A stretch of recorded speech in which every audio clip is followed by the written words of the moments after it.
अधिवेशन संपवून आलेलं आहे आणि तातडी बैठक पक्षाची बोलवल्याचं ह्याच्या मागे उद्देश काय? मी 13 तारखेला 13 फेब्रुवारीला मतदारसंघाच्या बाहेर पडलो होतो.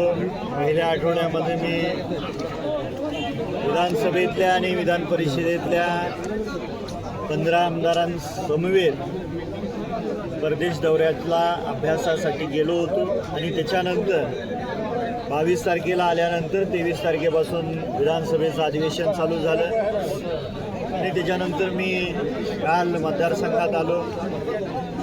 या सर्व कार्यकर्त्यांनी जीवाचं रान करून पंचायत समितीच्या आणि जिल्हा परिषदेच्या सदस्यांना निवडून आणण्यामध्ये कष्ट घेतलं. त्यांचा आभार मानणं माझी नैतिक जबाबदारी होती आणि त्याचबरोबर 12 तारखेला पंचायत समितीच्या सभापती आणि उपसभापतीच्या निवडी आहेत. 19 तारखेला जिल्हा परिषदेच्या अध्यक्ष उपाध्यक्षांच्या निवडी आहेत. त्या संदर्भात विचार विनिमय करणे, पक्षांच्या कार्यकर्त्यांना विश्वासात घेऊन निर्णय घेणे आणि भविष्यकाळात येऊ घातलेल्या 67 ग्रामपंचायतीच्या वॉर्ड रचनेच्या संदर्भात कुणाच्या काही अडीअडचणी असतील तर ते समजून घेणे आणि शेतकरी कामगार पक्षाचा जो पुरोगामी विचार आहे शिवशाहू फुले आंबेडकरांचा, स्वर्गीय आबासाहेबांचा, तो भविष्यात अजून तळागाळात कसा रुजेल, नवीन पिढीला तो कसा समजून सांगता येईल, याच्यासाठी पक्ष बांधणी गरजेची आहे. विविध आघाड्या स्थापन करण्याच्या संदर्भात ही वैचारिक बैठक या ठिकाणी बोलवली. पंचायत समिती आणि जेडपी संदर्भामध्ये काय बैठक निर्णय झाला?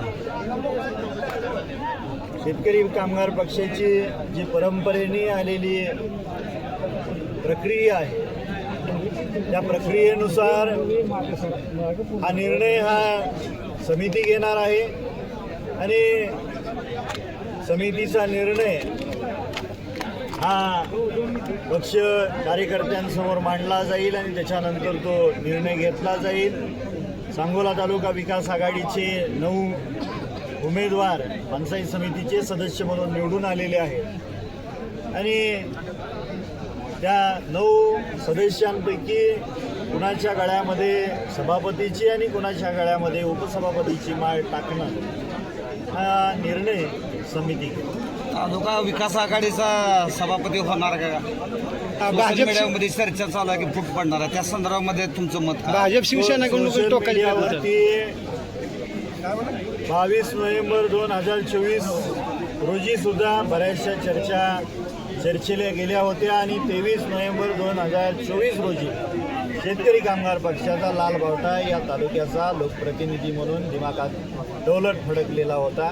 त्याच्यामुळं सोशल मीडियावरती काय चर्चा होते याच्याकडे गांभीर्याने घेण्यापेक्षा ज्या विचाराने शिवशाहू फुले आंबेडकरांच्या विचाराने ही सांगोला तालुका विकास आघाडी स्थापन केली, आबासाहेबांच्या काळात स्थापन झालेली ही विकास आघाडी आणि तोच विचार पुढे घेऊन जाण्याची आमची जबाबदारी तुमच्या आणि निश्चितपणे माझ्या मताशी सन्माननीय दीपक आबा सुद्धा ठाम आहे. जवळा गावात महसूल विभाग कारवाई करा गेलं वाळू तस्करावरती, तिथे गाडीवरती हल्ला झाला. त्या बाबतीत काय आता पोलीस प्रशासनाला काय आदेश देण्यात आले?